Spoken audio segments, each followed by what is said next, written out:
Bonjour tout le monde, j'espère que vous allez bien.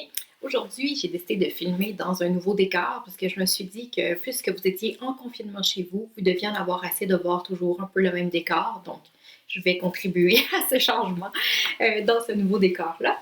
Donc, aujourd'hui, on va continuer l'analyse du roman.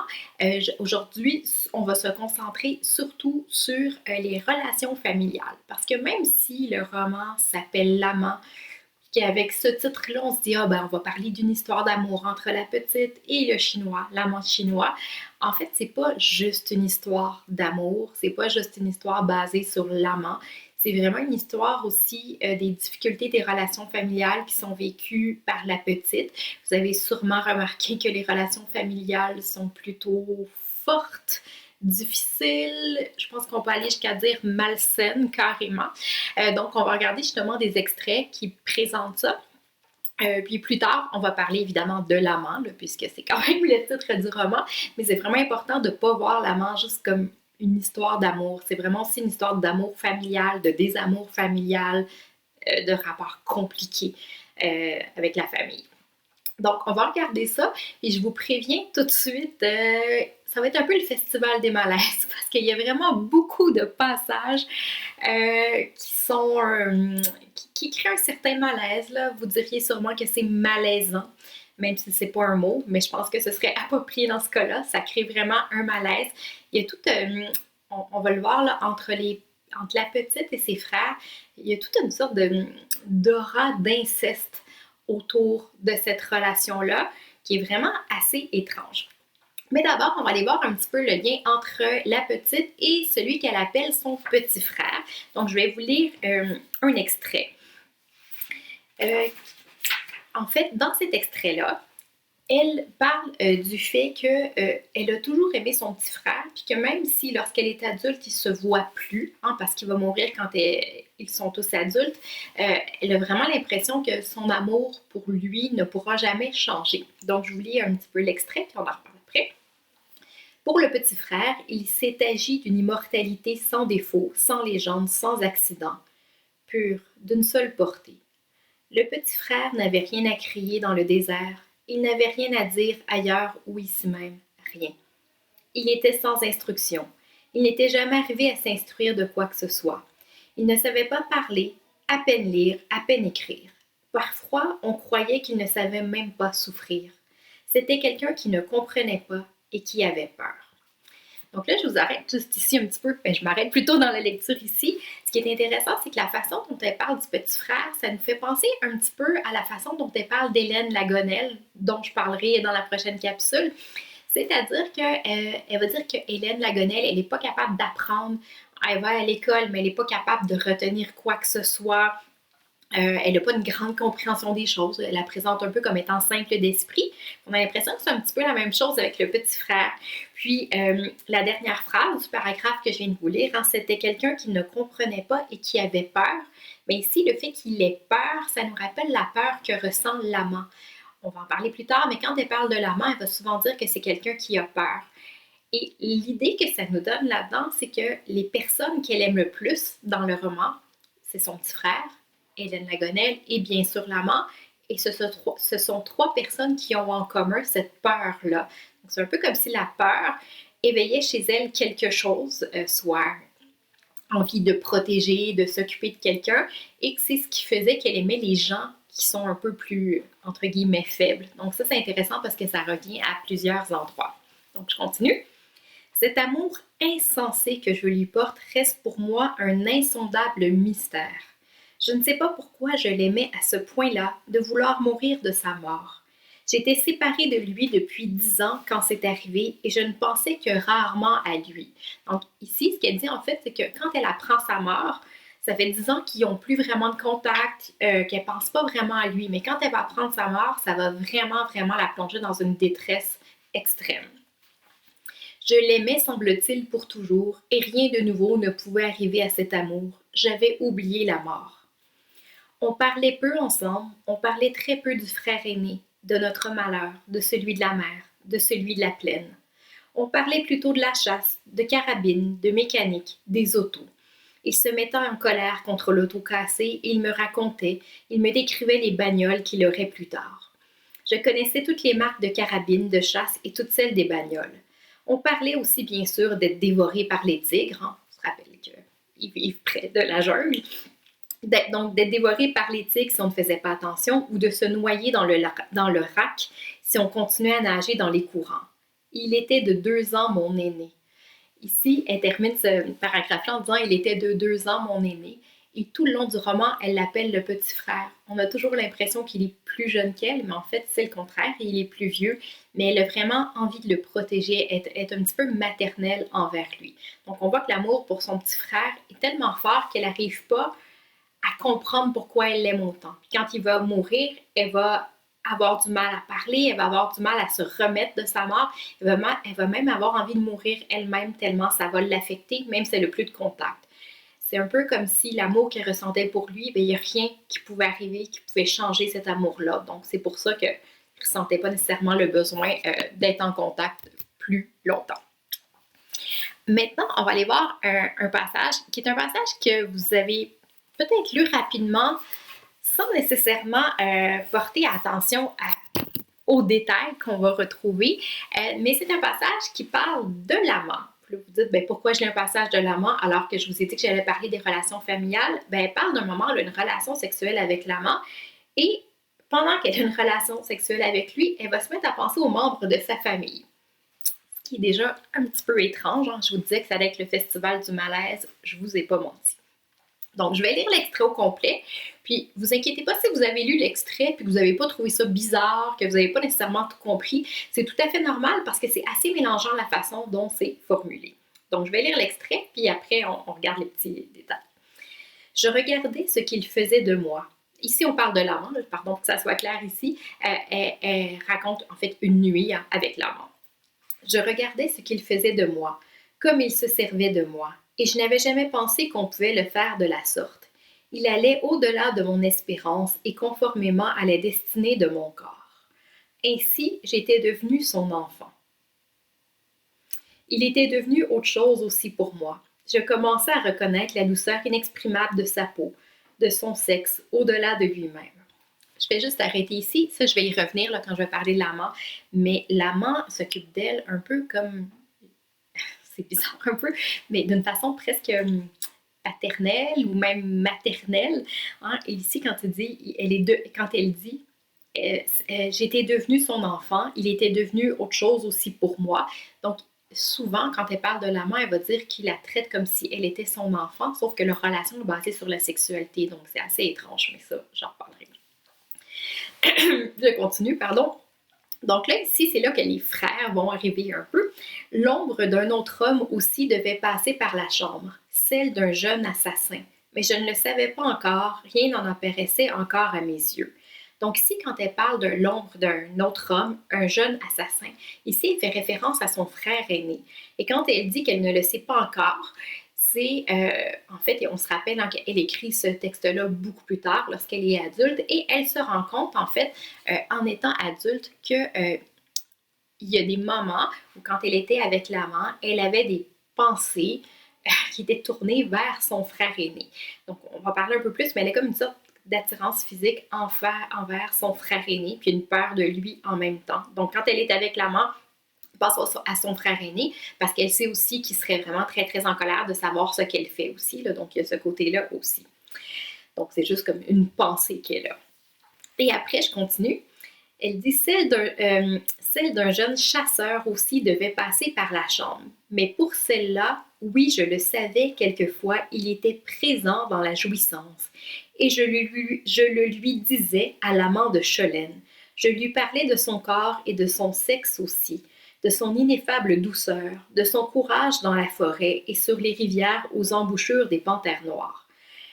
Donc, j'arrête ici ce passage-là. Quand elle parle du jeune chasseur, elle fait référence à son petit frère, celui qu'elle appelle le petit frère. Donc, c'est clair ici que même si c'est un peu mélangeant dans ce passage-là, elle ne parle pas de son amant, parce que l'amant chinois, c'est certainement pas un chasseur. C'est plutôt quelqu'un qui vit dans le luxe, dans les villes et tout ça. Donc, elle dit qu'il y a cette ombre-là, celle du jeune chasseur, qui passe par la chambre. Ça veut dire, évidemment, il ne passe pas véritablement dans la chambre, c'est qu'il est dans ses pensées. Par contre, ici, la différence avec l'image du frère aîné, c'est qu'elle est tout à fait consciente qu'il est présent dans sa tête et elle va même dire qu'il était présent dans la jouissance. Donc, elle pense à son petit frère quand elle fait l'amour avec l'amant. Donc, je vous disais malaise, évidemment. Et elle va même parler à l'amant de son petit frère et du fait qu'elle pense à lui lorsqu'elle fait l'amour avec l'amant. Elle va lui dire je le lui disais à l'amant de Cholène, donc le chinois, je lui parlais de son corps et de son sexe aussi. Donc elle parle du corps de son petit frère et du sexe de son petit frère à son amant. Donc tout ça est un petit peu mélangé en elle. Étant donné qu'elle est en train de franchir un pas, hein, elle est vers l'interdit, elle est consciente de plein de choses, puis il y a cette image-là de ses frères qui sont présents alors qu'elle fait évidemment ce qu'elle fait dans la chambre avec l'amant ici. Donc ici, c'est cette idée-là un peu que je vous disais, là, il y a comme une sorte d'aura d'inceste. Effectivement, c'est présent dans le texte. Ça ne veut pas dire qu'elle a eu des relations sexuelles avec son frère, c'est pas ce que je suis en train de dire, mais elle a une certaine attirance physique pour son frère. Là, évidemment, je ne vais pas vous justifier ça, c'est pas l'objet ici, mais étant donné qu'on sait que la petite et le petit frère étaient souvent seuls ensemble, que la mère s'occupait pas beaucoup d'eux, ben c'est évident qu'elle a déjà vu le corps de son frère nu aussi, là, parce qu'il n'y a rien de mal à ça entre frères et sœurs quand on est jeune, mais là, elle amène ça un petit peu plus loin. D'ailleurs, Marguerite Duras va dire une fois dans une des phrases qu'elle aime bien dire là, pour choquer les gens, qu'elle trouvait que l'inceste, évidemment consentant, était une très belle chose. Évidemment, elle disait ça pour provoquer. C'est sûr que l'inceste, ça, c'est le plus grand tabou dans la société, mais elle aimait bien provoquer. Pour elle, elle avait du mal à distinguer l'amour qu'on peut avoir envers quelqu'un sans que ce soit physique. Puis on va le voir justement avec Hélène Lagonelle aussi, qu'elle aime d'amitié, mais elle a un désir physique pour elle aussi. Donc ça, je vous en reparlerai. Donc, je continue juste un petit peu ce passage-là. Donc, elle parle aussi des panthères noires, ce qui fait que ce sont des éléments qui nous amènent vraiment à croire fermement qu'elle est en train de parler de son petit frère et non de l'amant. Et ça, comme je vous disais, si vous l'avez lu la première fois puis vous n'avez pas vu ça du tout, c'est pas que vous êtes de mauvais lecteurs, c'est que c'est écrit d'une façon assez subtile puis c'est vraiment en décodant ligne par ligne qu'on voit de quoi elle parle ici. Donc, elle continue après, elle parle de son amant. Tout allait à son désir et le faisait me prendre. J'étais devenue son enfant. C'était avec son enfant qu'il faisait l'amour chaque soir. Le reste, je vais le garder pour le moment où je vous parlerai plus de la relation avec l'amant. Mais on voit ici que, en fait, tout est mélangé. C'est vraiment comme si les relations familiales, l'amour qu'elle a pour ses frères, dans ce cas-ci ici, cet amour-là va se transposer dans sa relation avec l'amant. On pourrait en arriver à la conclusion que c'est parce que ses relations avec ses frères sont assez ambiguës, assez malsaines, puis qu'il y a une certaine attirance physique, ben elle va aller satisfaire cette attirance physique-là chez l'amant. Donc, d'une certaine façon, c'est sa relation malsaine avec ses frères qui vont la pousser à aller vers l'amant. Ça ne veut pas dire qu'elle n'aime pas l'amant, ça ne veut pas dire qu'elle n'a pas de plaisir avec l'amant et qu'elle pense toujours à ses frères, mais c'est un peu ces éléments-là qui vont la conduire vers cette relation-là avec l'amant. Maintenant, on va aller voir un extrait où on parle de la relation avec la mère. Et encore une fois, ben, vous vous doutez bien que ce ne sera pas la joie et l'harmonie. Hein, c'est rarement le cas dans ce roman-là. Donc, on va aller voir un extrait où la mère commence à se rendre compte, ou à soupçonner du moins, que sa fille a sûrement une relation plus physique que ce qu'elle le dit à sa mère avec l'amant. Je vous rappelle que la mère est tout à fait au courant que la petite fréquente le chinois. La mère est d'accord parce qu'elle veut que cette relation-là lui rapporte de l'argent. Vous avez juste à penser à tous les moments où ils vont dans des restaurants chics ensemble puis tout le monde profite de son argent en étant hyper impoli envers lui. Pourquoi? Ben parce que c'est pas un blanc. Hein, et parce que aussi il accepte d'être dans une relation avec cette petite-là qui est méprisée aussi par sa famille. Donc pourquoi le respecter? Donc là, la mère, il y a des moments, c'est un petit peu comme si soudainement elle se réveillait. Puis elle se rendait compte, puis voyons, ça n'a pas de sens que je laisse ma fille faire ça, c'est mauvais pour elle. Et il y a une scène vraiment très marquante où elle va vraiment avoir de forts soupçons et elle va se mettre à battre sa fille. C'est une scène vraiment très, très violente, très animale, mais qui est vraiment importante dans le roman. Donc, je vais la lire puis l'analyser après. Pardon. À cette époque-là de Cholène, de l'image de l'amant, ma mère a un sursaut de folie.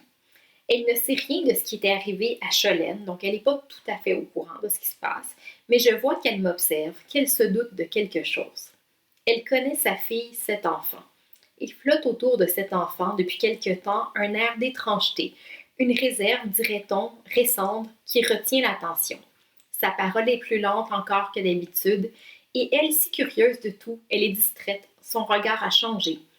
Elle est devenue spectatrice de sa mère même, du malheur de sa mère. On dirait qu'elle assiste à son événement. Je vais juste arrêter ici. La mère, elle commence à se douter qu'il se passe quelque chose parce que même si c'est pas, disons, la mère de l'année, la mère parfaite, elle connaît quand même sa fille, puis elle va voir des changements dans son comportement, le fait qu'elle soit distraite, qu'elle pense à autre chose.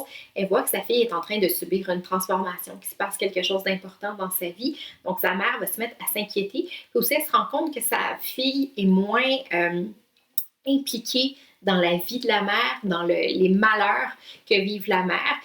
Quand on dit qu'elle est devenue spectatrice de sa mère, même du malheur de sa mère, on dirait qu'elle assiste à son événement.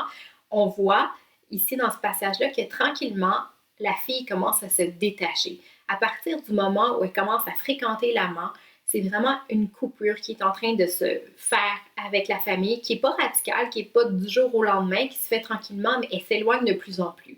C'est aussi à partir de ce moment-là qu'elle va se rendre compte qu'elle a envie d'écrire, puis qu'elle va décider de le faire, malgré l'interdit de la mère. Donc, c'est vraiment la rencontre avec l'amant fait qu'elle se sépare tranquillement de la famille. Là, on le voit avec le passage où elle entre dans la limousine pour la première fois. Elle se rend compte que sa vie ne sera plus jamais la même.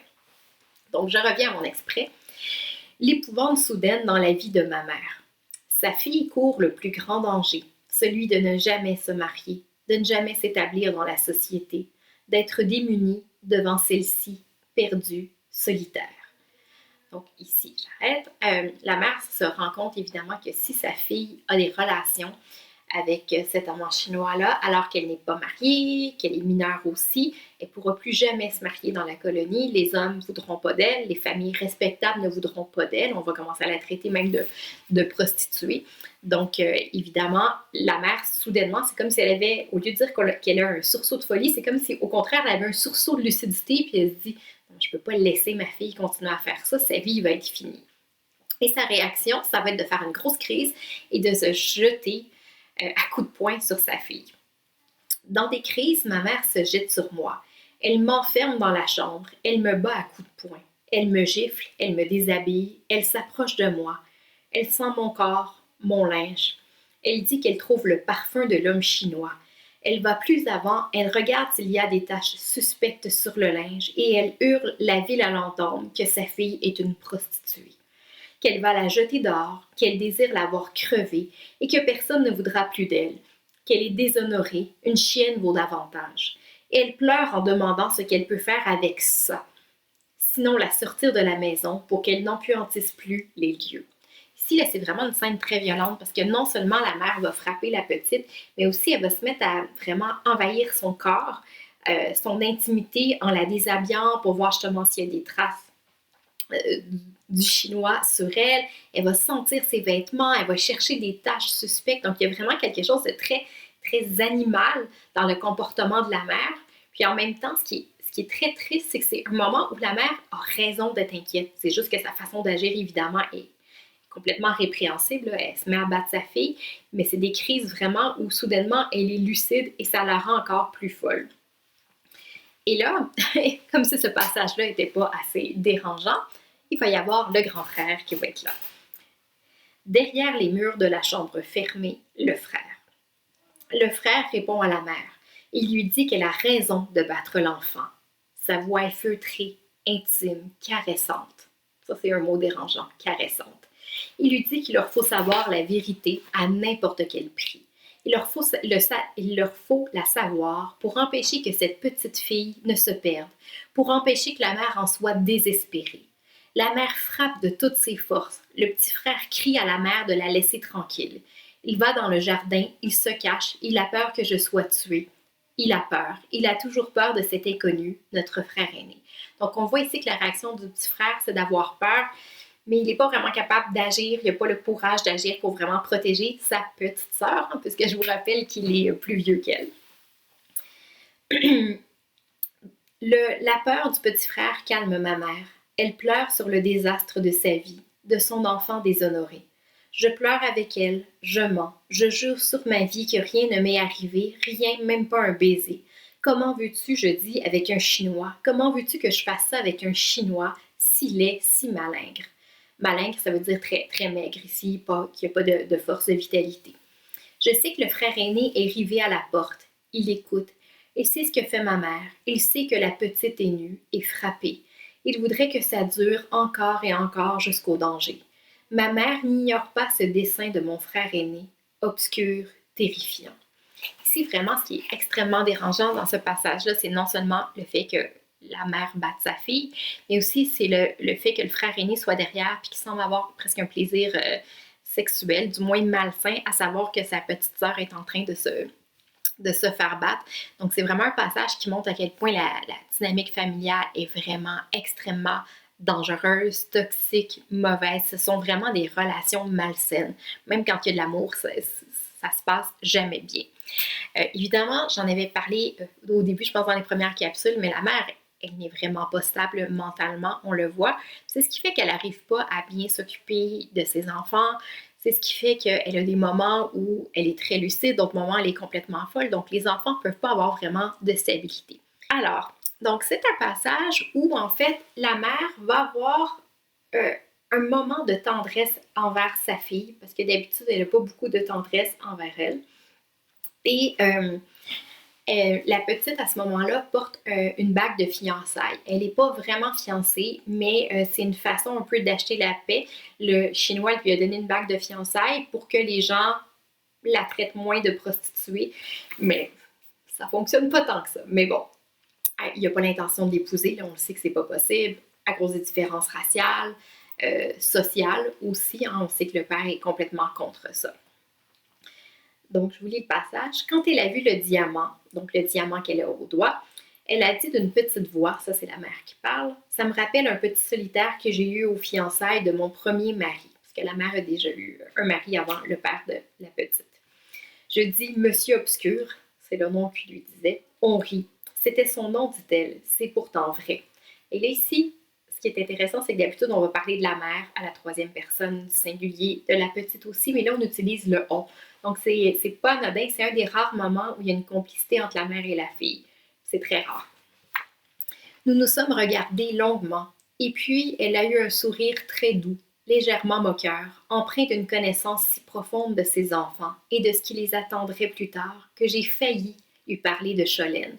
Donc, il y a un moment où elle sent que sa mère est les plus disponible d'un point de vue émotif, psychologique aussi. Là, sa mère est dans une période calme, si on veut, et elle a envie de se confier à sa mère, hein, comme la plupart des enfants auraient envie de pouvoir se confier à leurs parents.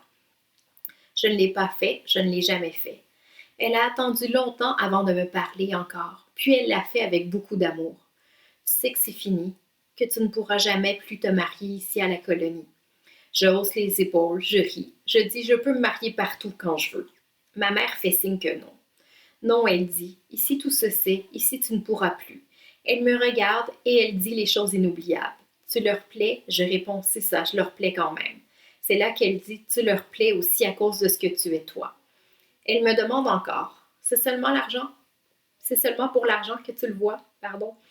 J'hésite et puis je dis que c'est seulement pour l'argent. Ça, c'est toujours la façon de rassurer sa mère, c'est de lui dire je fréquente le chinois pas par amour, pas par désir, mais pour l'argent. Et ça, sa mère, elle trouve ça acceptable. Elle me regarde encore longtemps. Elle ne me croit pas. Elle dit je ne te ressemblais pas. J'ai eu plus de mal que toi pour les études et moi, j'étais très sérieuse. Je l'ai été trop longtemps, trop tard. J'ai perdu le goût de mon plaisir. Donc, je fais juste arrêter ici, mais on voit ici que c'est un petit moment de complicité qu'elle a avec sa mère, qui est très, très rare. Et je trouve que ce passage-là est encore plus touchant parce que justement, ça montre à quel point c'est rare les moments où elle sent que sa mère est vraiment là pour elle, qu'elle est présente, qu'elle la voit vraiment aussi. Je vais juste terminer le petit passage.